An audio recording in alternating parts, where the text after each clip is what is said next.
Olá pessoal, estamos na nossa série de aulas de atualização e também de resgate aos conceitos da modulação intestinal, aulas extras, aulas aqui com um caráter bastante interativo, a nossa conexão é o mais importante, o nosso bate-papo, o nosso chat, ao vivo e online. Então estou com vocês neste momento, ao vivo, online, no chat, para que possamos conversar, tirar dúvidas sobre todo o conteúdo trabalhado aqui. Ratificando, essas são aulas preparadas para os alunos do curso de modulação intestinal e também para aqueles que fizeram adesão ao curso, à certificação internacional, né, em nutrição funcional e personalizada do meu grande amigo Dr. Pedro Bastos. Bom, gente, na aula anterior, no nosso outro encontro, nós conversamos sobre a mastigação, função da síntese de ácido clorídrico mediada pelo estímulo de aminoácidos chegando no estômago com os feixes musculares fazendo o efeito tipo liquidificador, estimulando a produção de gastrina e isso por sua vez aumentando a produção de ácido clorídrico, desnaturando proteína para que nós tivéssemos uma boa absorção de nutrientes. Falamos também no chat, nas nossas discussões, sobre a relação da inibição da bomba de prótons, a absorção de B12 e, consequentemente, as funções no fator neurotrófico derivado do cérebro. E hoje, então, damos continuidade ao mecanismo fisiológico mediado pela síntese de secretina e colecistoquinina. Por isso, então, vamos voltar aqui às nossas lousas. Vocês devem ter printado essas telas, como eu pedi, na aula 1 e na aula 2. Então, finalizamos a aula 1 com essa característica aqui de slide e o foco, então, hoje será falar de CCK e secretina. Por isso, então, vamos para o nosso novo slide em branco, a nossa lousa aqui, né? Basicamente, o Murilo Pereira e a lousa, é isso que nós temos aqui. Vamos para uma cor azul. E agora vamos falar de início do intestino delgado. Por isso aqui então, vou desenhar o nosso trato gastrointestinal rapidamente e o olhar vai para o início do intestino delgado. E essa relação aqui de início do intestino delgado, então, que nós vamos ampliar. Então, estamos falando aqui de estômago pequenininho e o início do intestino delgado. E esse início do intestino delgado, nós vamos ampliar aqui com a célula S. E essa célula S responsável pela produção de secretina. Qual é a principal função da célula S, que sintetiza secretina? É fazer com que essa secretina tenha um papel no nosso pâncreas. Então, gente, se nós formos observar aqui exatamente, aqui assim, ó, no início do intestino delgado, por trás, nós temos o pâncreas, que vai liberar desse pâncreas, no intestino delgado, uma secreção exócrina. Então, ampliando esse pâncreas que vai desembocar no intestino delgado, ele tem um grupo de células aqui, chamada de células centroacinares. E essas células centroacinares são responsáveis pela liberação no intestino delgado de água e bicarbonato. Então, a água e o bicarbonato liberado na secreção exócrina do pâncreas tem um papel de neutralizar aquele quimo que saiu daqui do estômago na sua forma ácida. Então, quando ele sai ácido, ele precisa ser neutralizado por essa carga de bicarbonato da secreção exócrina do pâncreas. Então, olha para mim aqui. Quando nós temos, no processo de digestão, absorção, mastigação, nós temos a mastigação, a desnaturação proteica em pH ácido, e isso migra para o intestino delgado, é fundamental que essa secreção seja ácida. E a secreção ácida estimulará a célula S, e essa célula S liberará secretina. A secretina vai ao pâncreas, e do pâncreas estimula neste momento a liberação por estimular a célula centroacinar, libera água e bicarbonato. E quando sai água e bicarbonato para o intestino delgado, o papel desse bicarbonato é promover uma neutralização do quimo anteriormente ácido em um bolo alimentar novamente, que sofrerá a ação de enzimas que atuarão em pH alcalino e não em pH ácido. Relembrando a digestão proteica, lá em pH ácido no estômago, a célula G, que estimula a gastrina, faz com que saia, além de ácido clorídrico, também pepsinogênio no estômago. E o pepsinogênio, na presença do ácido, vira pepsina. E a pepsina, em pH ácido estomacal, promove desnaturação enzimática de proteína. Fato é que quando esse quimoácido chega ao intestino delgado, ele estimula a célula S libera bicarbonato e água, e a degradação enzimática de pH ácido é diminuída, porque a enzima não continua atuando em um outro pH. Então, quando nós temos secretina, a secretina libera do pâncreas água e bicarbonato. Só que, paralelo a isso, nós temos um estímulo de célula I. E aí vamos aqui para a nossa lousa.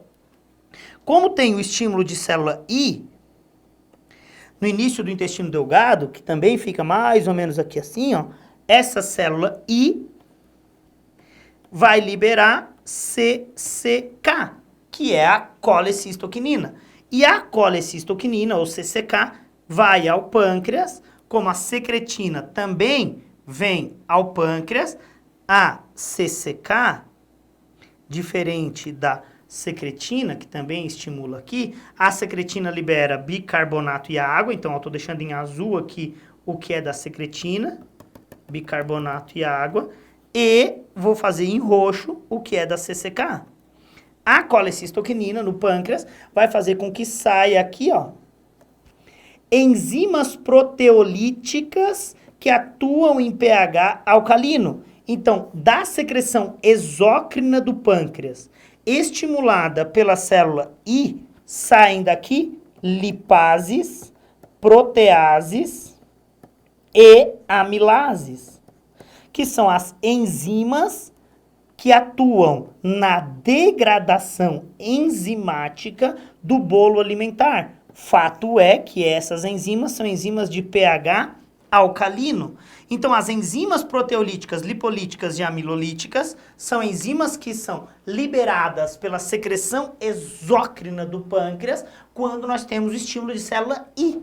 A célula I, no início do intestino delgado, é estimulada pelo reconhecimento de ácidos graxos. Então, quando estimula ácido graxo, quando sai ácido graxo nesse bolo alimentar para o intestino delgado, a célula I, ao perceber isso, faz com que ocorra uma liberação fisiológica de CCK, colecistoquinina. A colecistoquinina vai ao pâncreas e no pâncreas ela promove a secreção exócrina. E essa secreção exócrina do pâncreas, estimulada pela célula I ou pela CCK, é de enzimas proteolíticas de pH alcalino, enzimas lipolíticas e enzimas amilolíticas, ou seja, enzimas que farão a degradação de lipídio, proteína e carboidrato.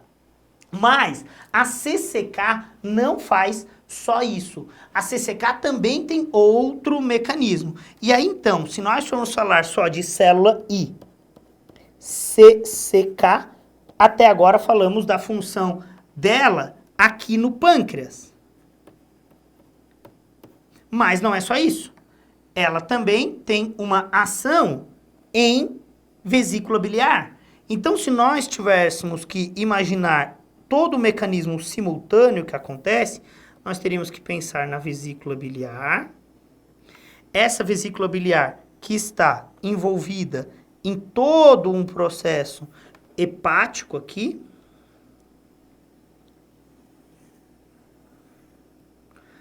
E aí, então, nós temos uma vesícula biliar que fica envolvida pelo fígado. Deixa eu desenhar melhor aqui, né? Porque ficou horroroso.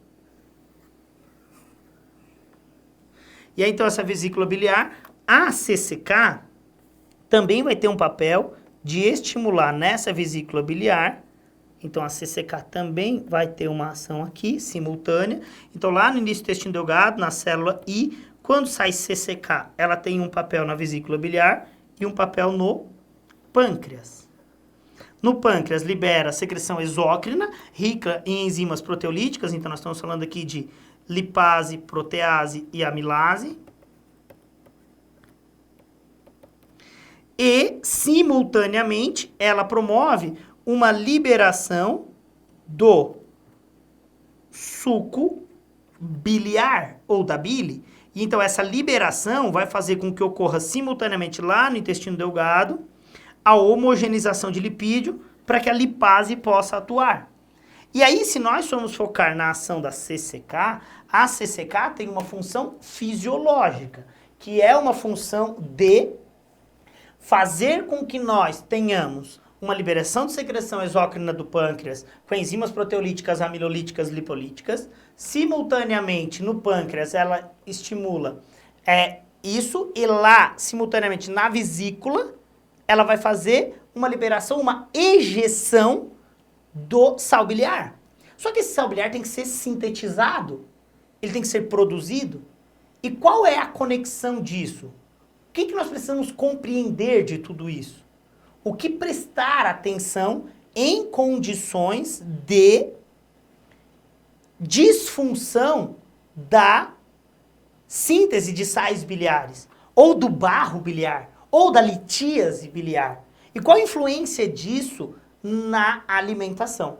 Então a CCK tem esse papel. Só que se nós fôssemos aprofundar mais ainda sobre intestino como órgão endócrino, a CCK também tem um papel em sistema nervoso central, especificamente no núcleo arqueado.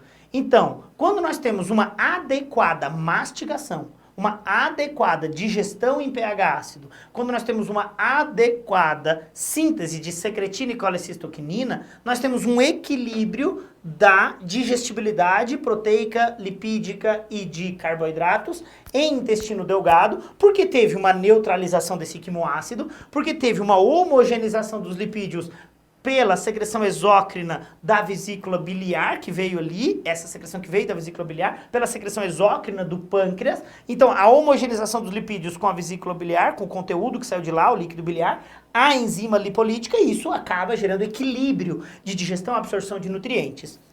Além disso, a CCK no núcleo arqueado promove saciedade. Nós podemos chamar de uma incretina com característica anorexígena, diminui a vontade de comer. Então imagina que quando você tem um equilíbrio de todos esses processos, você tem também um estado de saciedade e a absorção dos nutrientes adequadas devido a todo o processo que começa a acontecer no intestino delgado. Agora imagina que se por algum motivo você tem mais barro biliar, ou se você não tem uma adequada síntese de sais biliares. E aí o nosso propósito hoje, da nossa discussão, a nossa conversa no chat, é falar de indivíduos que por sua vez podem ter alterações de digestibilidade por causa de não ter vesícula biliar, o indivíduo que por sua vez pode ter algum problema relacionado a barro biliar, ou ainda, indivíduos que têm má digestibilidade